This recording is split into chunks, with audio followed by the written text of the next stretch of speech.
तो दोस्तों ट्यूटर 360 में मैं आपका स्वागत करता हूं। आज हम ग्रुप 16 के केमिकल रिएक्टिविटी के सेकंड पार्ट पे जा रहे हैं, that is formation of hydrides and its properties.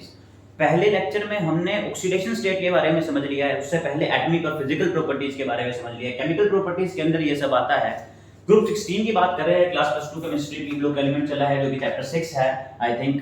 तो क्या होगा केमिकल हाइड्राइड्स कैसे बनेंगे, फॉर्मेशन की अगर मैं बात करूं, पहले सबसे पहले फॉर्मेशन की बात की जा रही है तो क्या बनेगा, आपको बता दिया जा रहा है कि H2E नाम का फॉर्मूला बनेगा। सारे फॉर्मूले ऐसे बनेंगे जहां पर E क्या हो सकता है, ऑक्सीजन हो सकता है, सेलेनियम हो सकता है, टेलिनियम हो सकता है, सल्फर हो सकता है और पोलोनियम हो सकता है।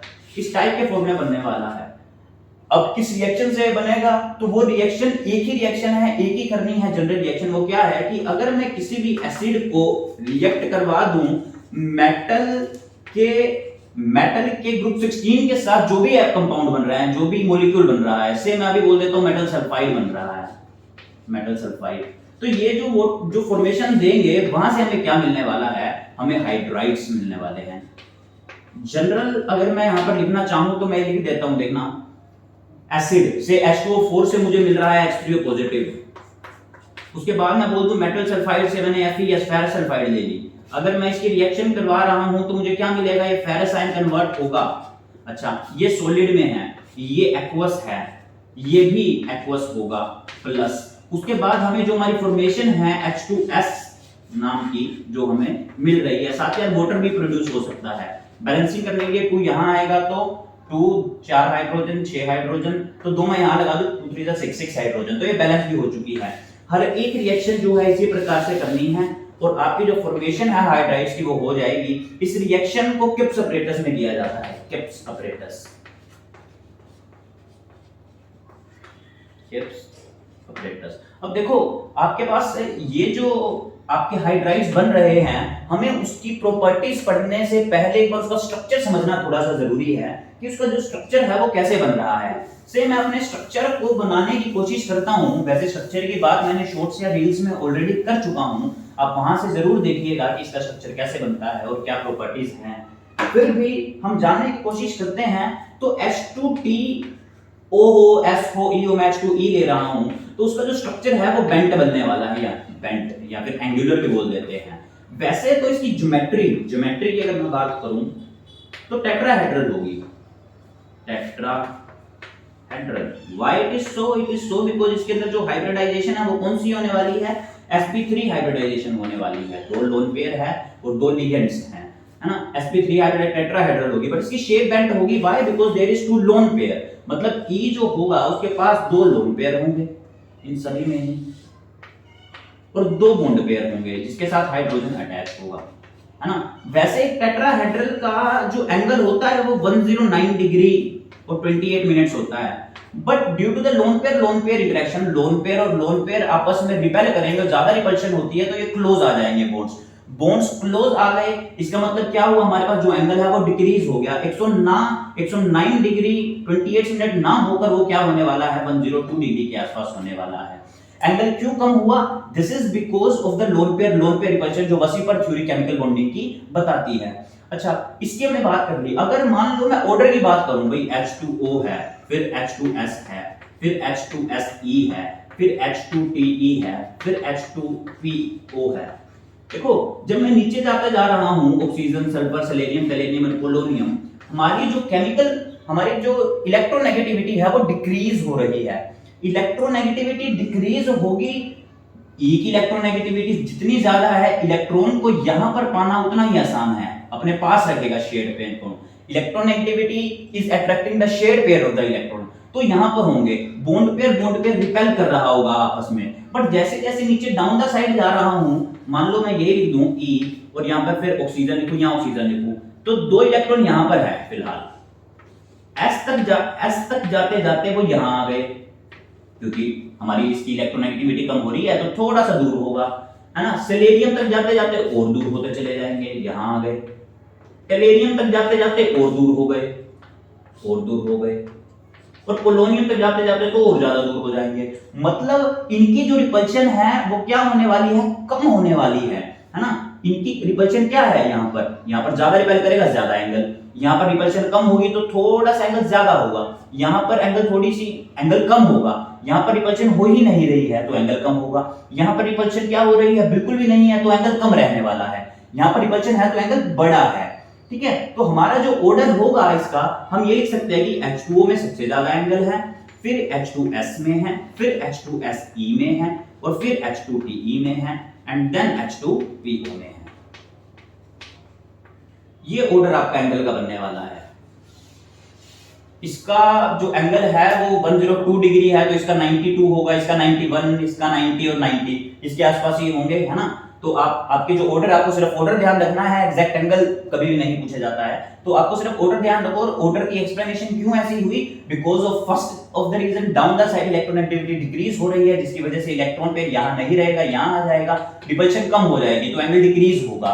और क्यों H2O का क्यों ज्यादा है, क्योंकि जो लोन पेयर जो है वो आपस में रिपेल कर रहे हैं और ज्यादा रिपेल कर रहे हैं, इसलिए इसका एंगल 109 डिग्री ना होकर 102 डिग्री है। रिपेल किया तो वो जो बॉन्ड्स थे इनको भी रिपेल किया जा रहा है, पास आ रहे हैं, पास आ रहे तो एंगल कम हो गया है, और नीचे जाते जाते एंगल और कम हो रहा है। उसका रीजन क्या है कि शेयर्ड पेयर ऑफ इलेक्ट्रॉन हमारे सेंटर मेटल एटम के पास नहीं है। तो आपका जो ऑर्डर है फाइनल वो कुछ इस प्रकार से लिखा जाएगा। This is the structural formation या स्ट्रक्चरल इंफॉर्मेशन मैं बोल रहा हूं, ज्योमेट्रिकल इंफॉर्मेशन मैं बोल दूं इन सब चीजों को। एक क्वेश्चन पक्का देखने को मिल सकता है इस चीज से, इस ऑर्डर से। नेक्स्ट हमें क्या करना है, इसकी प्रॉपर्टीज, फॉर्मेशन हमने देख ली, स्ट्रक्चर हमने देख ली, प्रॉपर्टीज की बात करते हैं। प्रॉपर्टीज, सबसे पहली जो प्रॉपर्टी है वो है फिजिकल स्टेट या फिर फिजिकल प्रॉपर्टीज, ये मैं बोल देता हूं। फिजिकल का मतलब क्या, वो दिखता कैसा है, उसकी स्मेल क्या है। H2O वाटर की स्मेल आपको पता है, it is odourless, it is colourless. तो सिर्फ और सिर्फ इस हाइब्राइड्स के अंदर 16th ग्रुप के H2O ही ऐसा है जो कलरलेस या ऑर्डरलेस है, जो कलरलेस है या फिर ऑर्डरलेस है। But H2S, H2SE, H2TE, H2PO, ये सारे हाइड्राइड्स जो है वो पॉइजनस होने वाले हैं, उनकी स्मेल अच्छी नहीं होगी, फोल स्मेल होगी। तो ये इनकी फिजिकल प्रॉपर्टीज का भी कार्यक्रम आपका खत्म होता है। फिजिकल प्रॉपर्टीज में आपको इतना ही जानना है। दूसरी जो प्रॉपर्टी है उसके बारे में हम बात करते हैं, दैट इज वोलेटिलिटी। वोलेटिलिटी को मैं कंबाइन कर दूं अगर किससे, बॉइलिंग पॉइंट से, एक ही बात है जी। वोलेटिलिटी का मतलब क्या होता है कि वेपर में वो किस टेंपरेचर पर कन्वर्ट हो रहा है। बॉइलिंग पॉइंट का मतलब वही होता है, लिक्विड से वेपर। तो वो भी वोलेटिलिटी और बॉइलिंग पॉइंट एक ही चीज है। ये समझनी कैसे है, ये कुछ इस प्रकार से समझिए आप भाई। पहले H2O है, फिर H2S है, फिर H2SE है, फिर H2TE है, एंड देन H2PO है। अब ये जो H2O है, H2O से H2S तक जाते जाते हमारी जो वोलेटिलिटी है वो क्या होने वाली है, डिक्रीज होने वाली है। H2SE से H2PO तक जाते जाते हमारी जो वोलेटिलिटी है वो क्या होगी, इंक्रीज होती चली जाएगी। ऐसा क्यों है, ऐसा भी हम समझेंगे बॉइलिंग पॉइंट के माध्यम से। इस बात को समझते हैं भाई, बॉइलिंग पॉइंट क्या है। जब H2O है, इस H2O के अंदर तो इंटरमोलिक्यूलर हाइड्रोजन बॉन्डिंग है, इंटरमोलिक्यूलर हाइड्रोजन बॉन्डिंग है। अगर इंटरमोलिक्यूलर हाइड्रोजन बॉन्डिंग इसके अंदर है, इसका मतलब ये है कि हमारे पास इसके जो बॉन्ड्स है HOH, this is called hydrogen bonding, तो ये स्ट्रॉन्ग होती है। ऑक्सीजन अपने पास ही रखता है, बॉन्ड इजीली नहीं टूटते हैं। तो इसका मतलब इसको तोड़ने के लिए, वैसे आप जानते हो 373 केल्विन टेंपरेचर लगता है ना। तो बॉइलिंग पॉइंट इसका ज्यादा होगा, इसका बॉइलिंग पॉइंट क्या होने वाला है, ज्यादा होने वाला है ना। अगर मैं बात करूं H2S तक जाते जाते इसका बॉइलिंग पॉइंट कम हो जाएगा, इसका बॉइलिंग पॉइंट क्या हो जाएगा, वो कम हो जाएगा। क्यों कम हो रहा है, क्योंकि इसके अंदर हाइड्रोजन बॉन्डिंग नहीं है। बट H2S से लेके H2PO तक अगर मैं स्टडी करूं तो मैं एक नए पॉइंट को बीच में लेके आऊंगा, that is van der Waals force.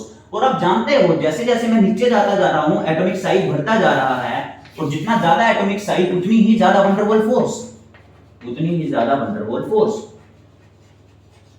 और जितनी ज्यादा वैन डर वाल्स फोर्स होती है उतना ही ज्यादा क्या होता है, बॉइलिंग पॉइंट होता है ना। तो इसका मतलब हमारे पास H2O, H2S तक जाते जाते तो वो कम होगा, बट फर्दर इंक्रीज होना शुरू हो जाएगा। तो आपका जो ऑर्डर है वो यही बनने वाला है। आप इस ऑर्डर को इजीली लिख सकते हो, आपको कोई फर्क नहीं पड़ता है। ज्यादा चीजें जानने के लिए नहीं होती है, एक दो पॉइंट आप उठाओ और उन्हीं में आप अपनी चीजों को इजीली समझ सकते हो। दूसरी थी वोलेटिलिटी। तीसरे पॉइंट की तरफ मैं चलता हूं, that is acidic character. Acidic character, देखो जी, एसिडिक कैरेक्टर की मैं बात कर रहा हूं। एसिड्स मतलब क्या, जो H पॉजिटिव देते हैं, दे गिव H पॉजिटिव। मतलब कि जो ये H2E बनाया था हमने, या H2O, H2S, H2PE, H2PO, इनमें से हाइड्रोजन बाहर निकालना है। डाउन द ग्रुप जाते जाते हमारा जो बॉन्ड साइज है वो इंक्रीज होता है, तो बॉन्ड लेंथ भी इंक्रीज हो रही होगी। बॉन्ड लेंथ इंक्रीज हो रही है, it means bond dissociation energy क्या हो रही है, डिक्रीज हो रही है। आप लिख भी सकते हो, bond length is inversely proportional to the bond dissociation energy। और जितनी कम बॉन्ड डिसोसिएशन एनर्जी लग रही है, उस बॉन्ड को तोड़ना उतना ही इजी है, मतलब हाइड्रोजन निकालना उतना ही इजी है। तो चलिए इसका ऑर्डर लिख लिया जाए बॉन्ड डिसोसिएशन एनर्जी का। डाउन ग्रुप तक जाते जाते बॉन्ड डिसोसिएशन एनर्जी कम हो रही है, बॉन्ड को तोड़ना इजी है, मतलब हाइड्रोजन बाहर निकालना इजी है। That means acidic character increase हो रहा है। क्या लिखोगे, H2O, H2S, H2Se, H2PE and H2PO। ये आपका क्या हो गया, bond, that is acidic character.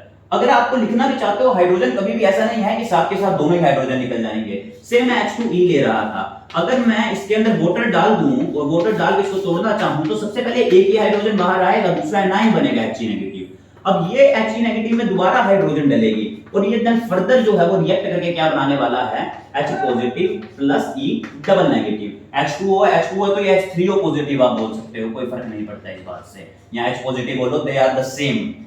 तो आपका जो डायनाइन है वो बन रहा है, हाइड्रोजन बाहर निकल रही है। इसका मतलब क्या है, इसका मतलब हमारे जो एसिडिटी है वो डाउन द ग्रुप इंक्रीज हो रही है। इसके साथ ही एसिडिक कैरेक्टर के साथ ही एक और साथ ही इससे जुड़ा हुआ होता है, वो होता है reducing character. Reducing character, reducing character का मतलब क्या है, अच्छा हाइड्रोजन चली गई, मतलब वो खुद ऑक्सीडाइज हो रहा है, तो साथ वाले को रिड्यूस करवा रहा होगा। नीचे जाते जाते हमारी जो हाइड्रोजन है वो इजीली निकल रही है, मतलब इजीली ऑक्सीडाइज हो रहा है। अगर इजीली ऑक्सीडाइज हो रहा है तो रिड्यूसिंग कैरेक्टर नीचे क्या होगा, ये भी इंक्रीज ही होगा, इंक्रीज होगा, है ना। तो हम क्या लिख रहे हैं, रिड्यूसिंग कैरेक्टर भी क्या होने वाला है, इंक्रीज होने वाला है। व्हाई इट इज सो, क्योंकि हाइड्रोजन इजीली निकल रही है। तो इसका ऑर्डर भी आपका ये होने वाला है। रिड्यूसिंग कैरेक्टर की बात कर ली, एसिडिक कैरेक्टर की बात कर ली, वोलेटिलिटी की बात कर ली, फिजिकल प्रॉपर्टीज की बात, फिजिकल स्टेट की बात कर ली। एक लास्ट बात जो हमारी रहती है वो है थर्मल स्टेबिलिटी। थर्मल स्टेबिलिटी, देखिए थर्मल स्टेबिलिटी का मतलब क्या है कि बॉन्ड ना टूटे, बॉन्ड ना टूटे। अगर बॉन्ड टूट ही जाता तो क्या थर्मली स्टेबल रह गया, वो एक पर्टिकुलर टेंपरेचर के अंदर क्या वो स्टेबल है या नहीं है, वो हमें थर्मल स्टेबिलिटी के बारे में बताता है। अगर नीचे जाते जाते H पॉजिटिव इजीली मिल रहे हैं, वो रिड्यूसिंग कैरेक्टर इंक्रीज हो रहा है, एसिडिक कैरेक्टर इंक्रीज हो रहा है, तो थर्मल स्टेबिलिटी क्या हो रही होगी, डिक्रीज हो रही होगी, डिक्रीज, है ना, नीचे जाते जाते डिक्रीज हो रही होगी। तो आप क्या लिखने वाले हो, H2O, H2S, H2Se, H2PE और H2PO। देखो मैं साथ के साथ चीजें रब कर देता हूँ और साथ के साथ चीजें बता देता हूँ। मैं फास्ट इसलिए पढ़ाता हूँ क्योंकि आप जो है सिर्फ केमिस्ट्री पे फोकस करो, और फोकस करके आप रोक सकते हो वीडियो को, स्लो डाउन करके देख सकते हो, आपका टाइम बच सकता है अगर आप जिस भी प्रकार से पढ़ना चाहें तो। अच्छा, अब ये हमारी प्रॉपर्टीज हाइड्राइड की कंप्लीट हो चुकी है। हाइड्राइड के बारे में इतना ही है। नेक्स्ट लेक्चर में हम ऑक्साइड्स के बारे में पढ़ेंगे। फॉर्मेशन ऑफ हाइड्राइड्स प्रॉपर्टी हम कर चुके हैं, और साथ के साथ चैनल को सब्सक्राइब करना ना भूलें अगर आप अच्छे से पढ़ रहे हो और आपको वीडियोस पसंद आ रही है। किसी प्रकार का डाउट होता है तो नीचे कमेंट सेक्शन में जरूर पूछें। अगली वीडियो के लिए आप चैनल को शेयर, सब्सक्राइब और लाइक जरूर करें। Thank you so much. आज के लिए इतना ही।